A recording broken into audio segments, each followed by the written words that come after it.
Hi everyone, welcome back to the channel. So for today's episode we have a dishwasher pump. So this is the wash pump out of a Bosch dishwasher. So what I'm going to try and do with this today is we have a water tank that has a pump on it obviously already, but it draws water from the town water as well. So we just want to be able to use the tank water straight out.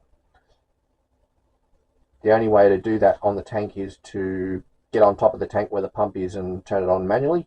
So what I'm going to try and do is hook this up to the bottom of the tank where the drain is and hook it up to the tap that's down there and see if I can run this off it.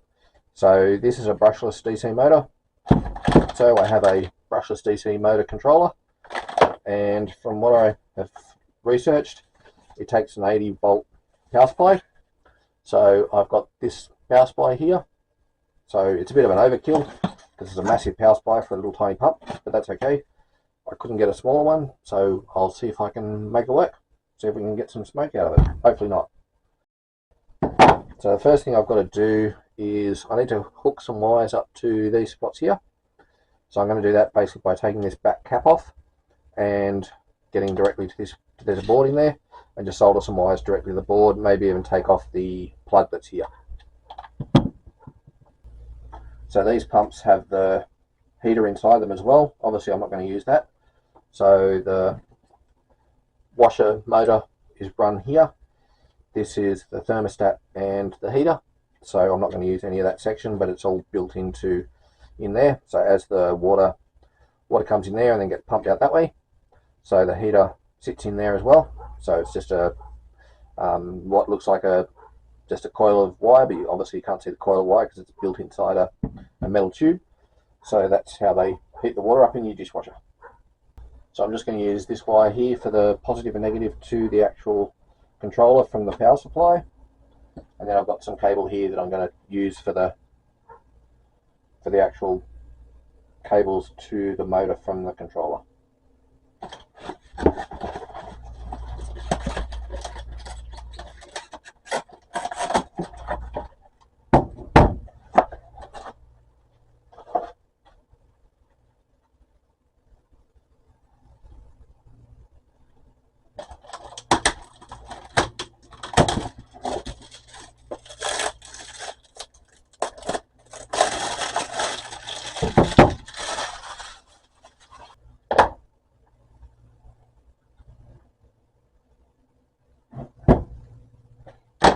Alright, so this just uses a normal power cord. So we've got just live, neutral and earth there, and then lots of positives and lots of negatives. So I'm not going to use all of those obviously. I might see if I can find a smaller power supply because this one is just way overkill if it works.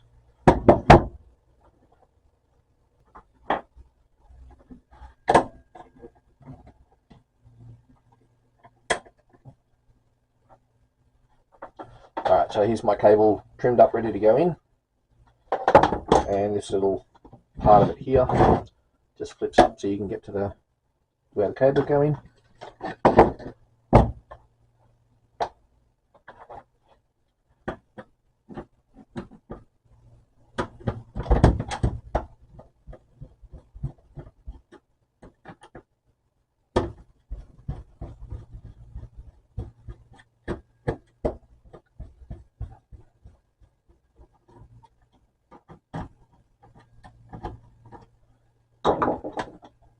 Alright, so we'll start over on the far side there.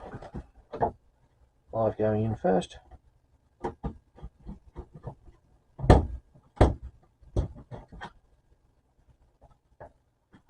And the neutral.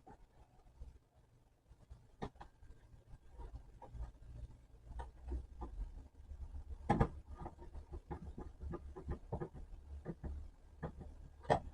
then finally the earth.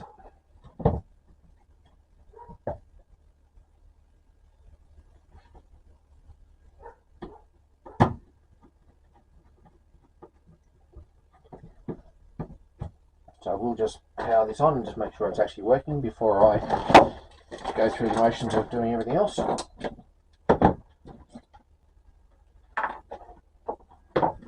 It is a brand new unit, so I hope it works, but you never know.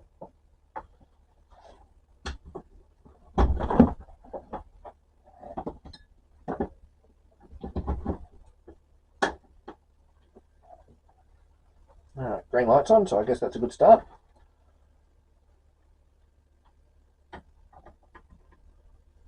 There we go, 80 volts straight up. Perfect.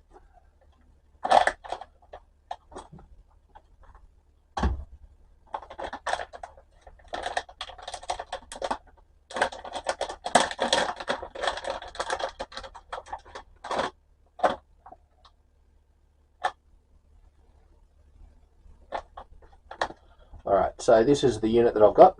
It's got just a controller to make it go faster or slower here. It's got a lot of connections, so there's quite a few things on there. So if you've got things like hall sensors and stuff like that, you can do all that sort of stuff on it. You can also do communications with it. I have no idea how any of it works. Not interested in it at this stage, but that's okay. I'll maybe look at that later. So these are the main ones I'm interested in. So power going in there, and then these will go to the wires on the motor. This will do brushless as well. This will do brushless with hall or brushless without hall. So it'll just work without a hall sensor, so you don't actually have to put it on or not. So it'll do between 6 and 80 volts. So obviously you've got an 80 volt power supply for the maximum. So I should be able to control the speed of the motor just using this. Alright, so I'm just going to take this plug out so that I can put the wires in. So I'll make it a little bit easier and just mark them. Just the power at this stage.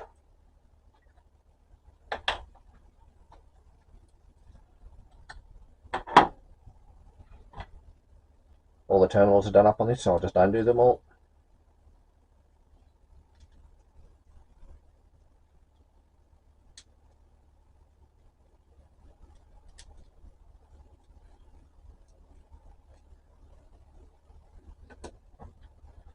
Alright, now there's our negative going in.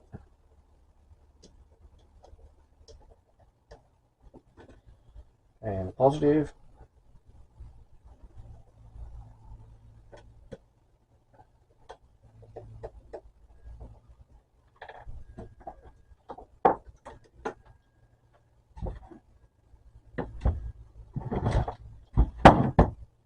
Then back to the power supply.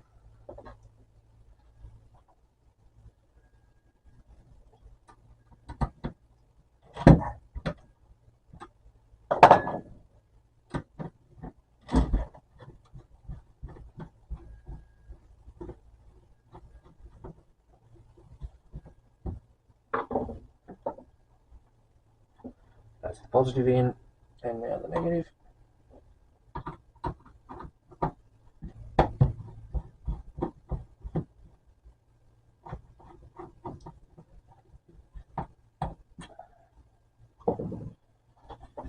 Alright, we'll just pop that to one side for now. Now we're back to the motor.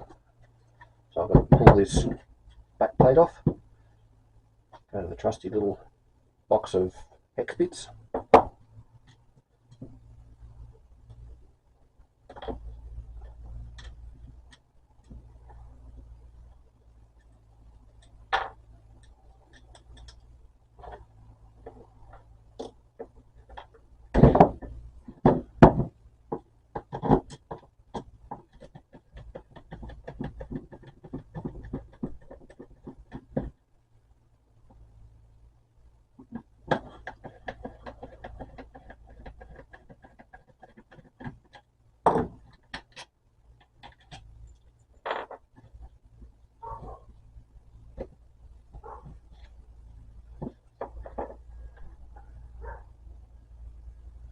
Okay, so you can see the motor quite easily there now.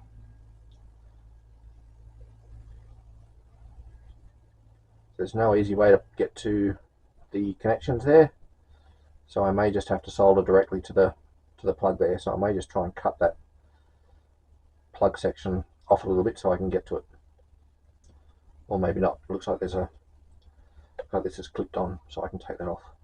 There we go. Excellent. So now I can solder directly to that bit. Nice.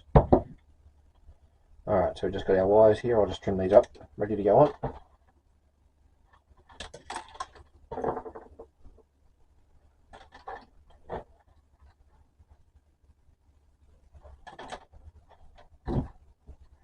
And do the other side, ready to go in the plug.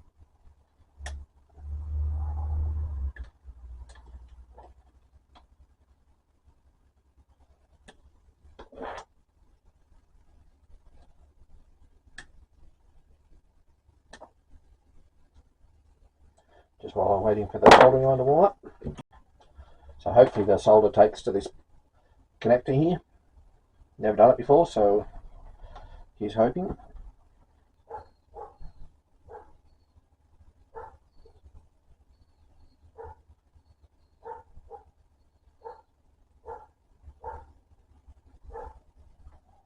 Just tuning these wires. Soldering iron hasn't quite warmed up fully yet.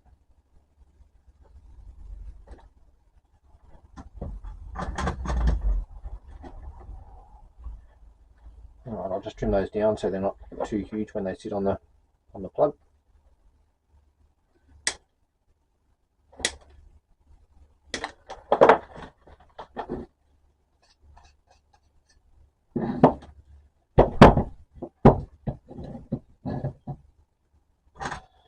See if I can get some solder onto this plug.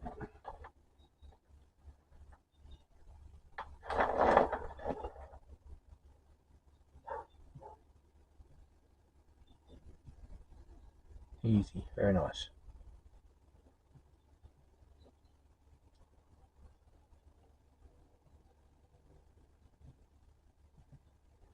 Alright, now I'll put some wires on.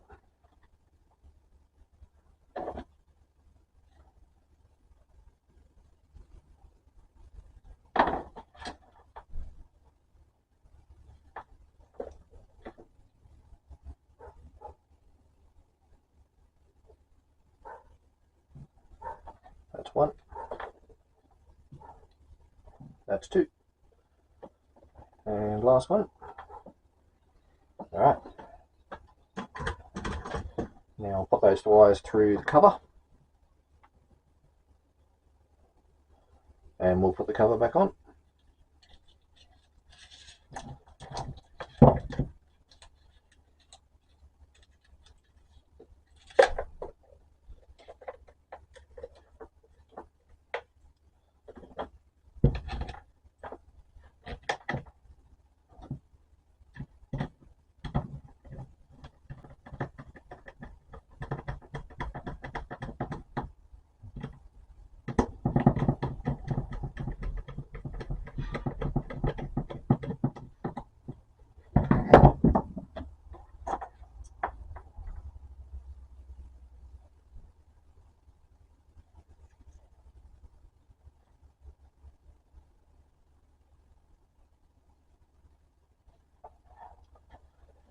Alright, now we'll put these wires into the plug.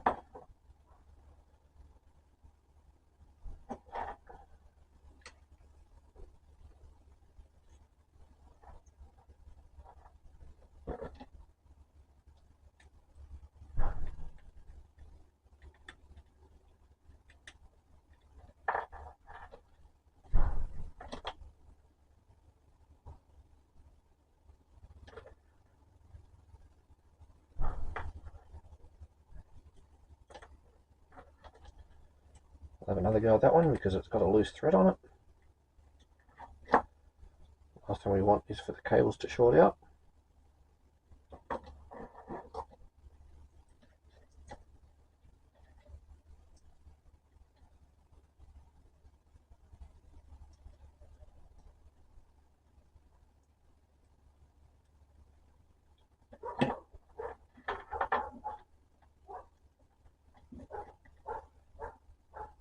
Next cable. And last cable. Be too long.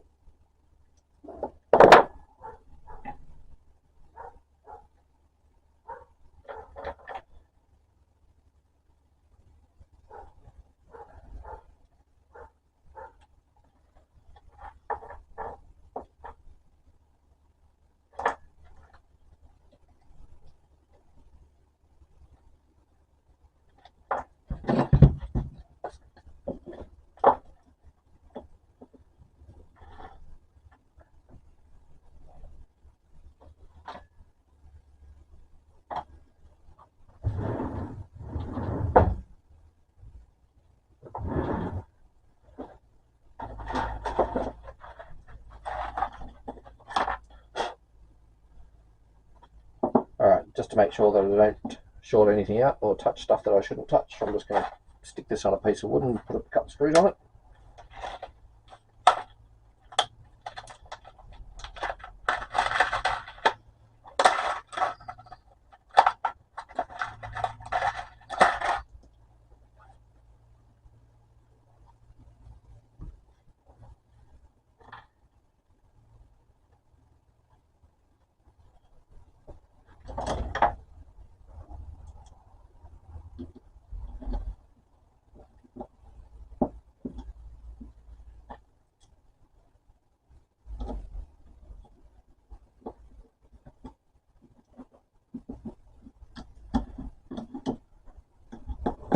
Those screws are too big.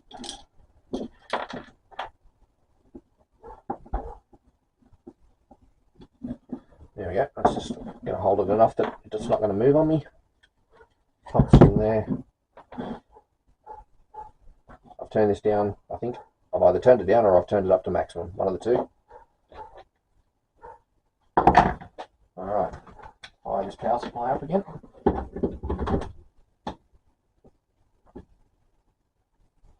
Okay.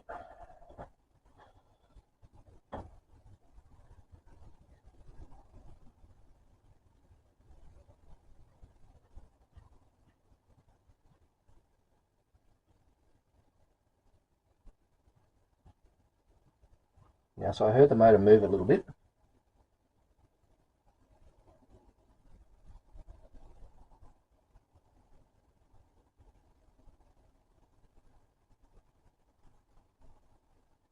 There is a red flashing light on there. I'm not quite sure what that means.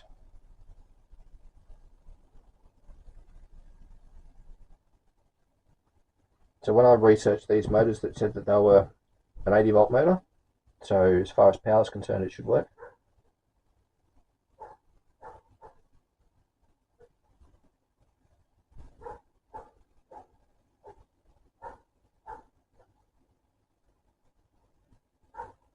Alright, well clearly it doesn't want to work, so I'll have to do a bit more research and see what I've done wrong.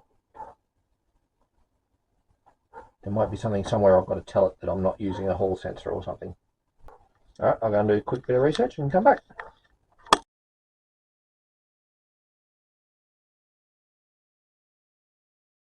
I have a clock. So this is one my son made me and I broke it.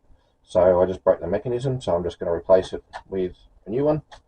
The other thing I'm going to try and do with this one is, as we're all aware, for all of our battery operated clocks, you've got a 1.5 volt alkaline battery that goes in here, and I had a thought around using these lithium batteries that I've got. So I figured, how could I use one of these?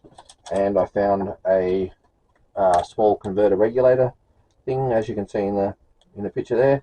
It just basically takes the 4 odd volts out of these lithium batteries and drops it down to 1.5 volts. So then the clock will run for, I don't know how long, but I will find out once if I can get it going, and basically then I can just take it out, recharge it, and put it back in again, because I do have a fairly good supply of them. For this particular video, I'm waiting for my battery holder to come for this one, so I'm just going to solder the wires on, and then once I get the battery holder, I'll take it off and just replace it with the proper battery holder.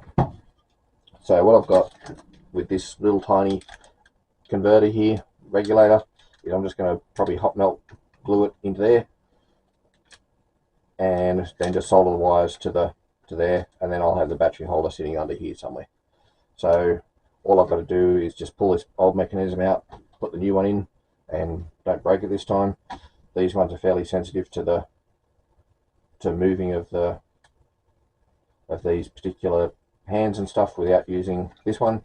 And unfortunately, I think I ended up knocking one of the minute or the hour hands, and I've broken the mechanism inside it. So I will just replace it in this instance, and then if I get bored one day, I might look at if I've got another dead one somewhere, I can maybe replace a broken cog or something and do it. Not very expensive, but just for the fun of it.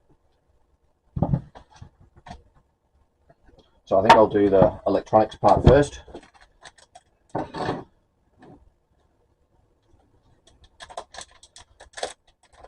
So in here we have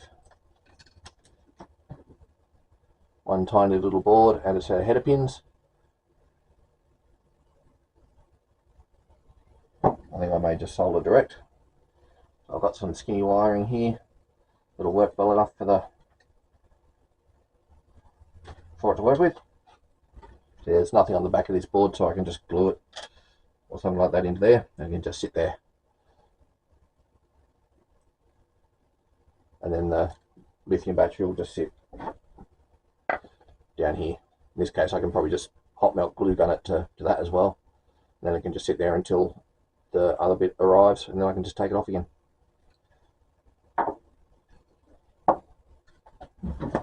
I suppose, as with all of these, I better make sure I've got a decent battery here first.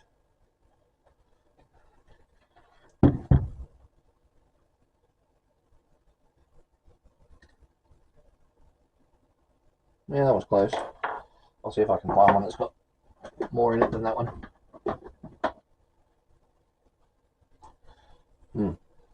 This one says dead, probably not a good one.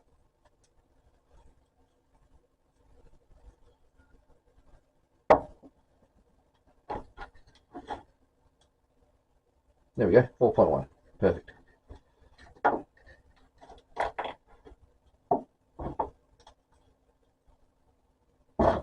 What's this dead one say, by the way, while I've got it?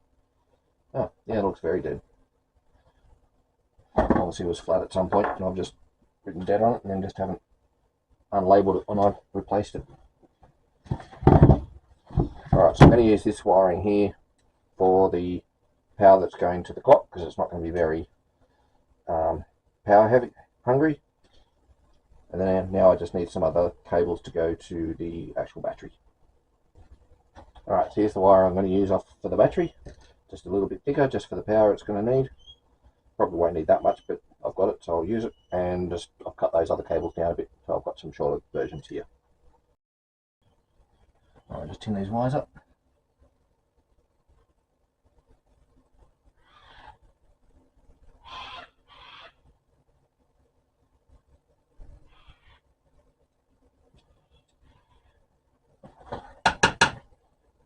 Let's put a double solder on this board as well.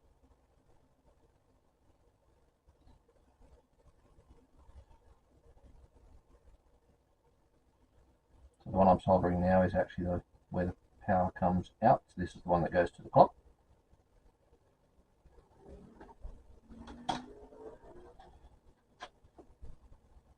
And this is the input for the battery.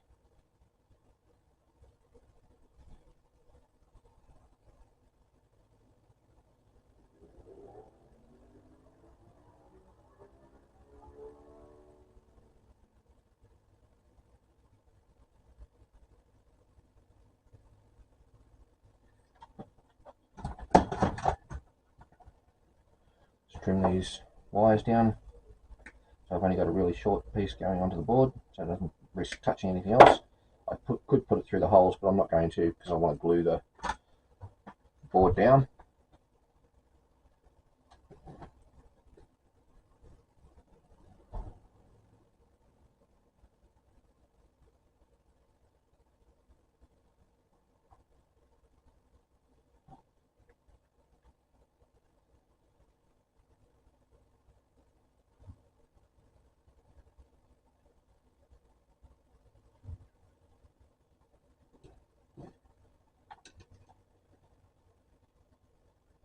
Alright, that's that one done.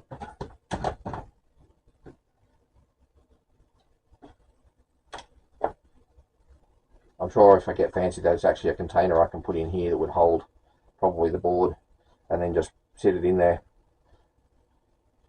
I know there are some converters for like a AAA to fit into a AA slot and stuff like that, so I can probably look at that in the future, but this was just a thought bubble that I had, so I figured I'd just try it out and see how it works.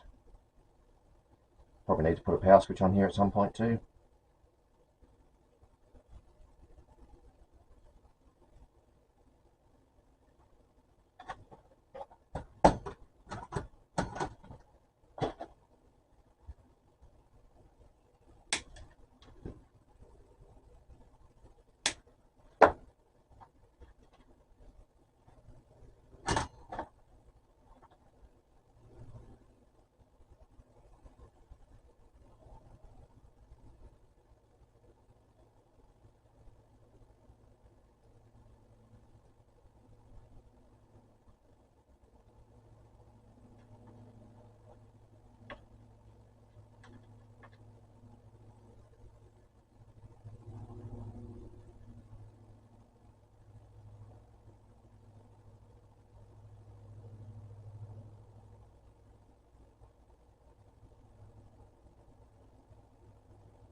nearly messed it up because I got the wires too close to it.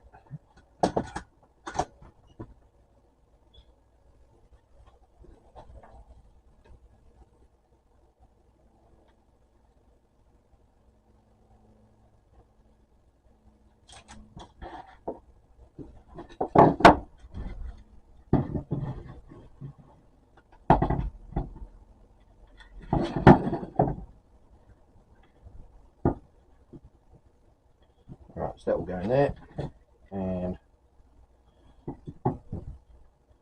negative comes around this way.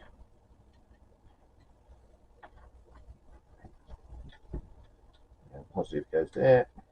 I'll just trim those up so I've got a bit of slack on either side.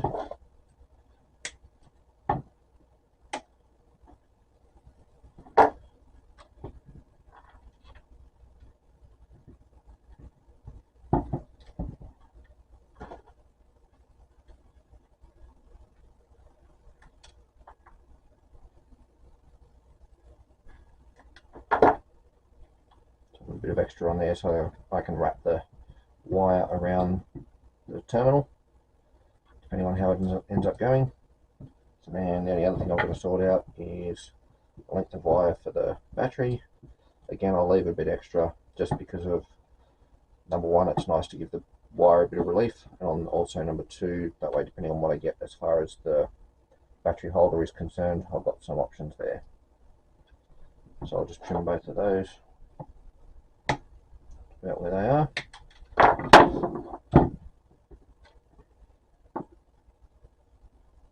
Obviously I'm not going to solder this one in because that's the broken one.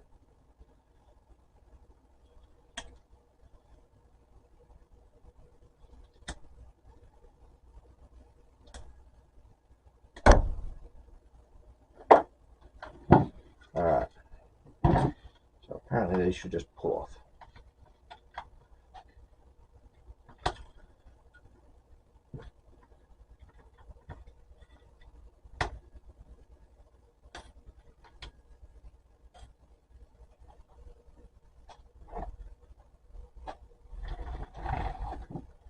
Just a pair of pliers just to undo this nut. I think it's going to be done up top.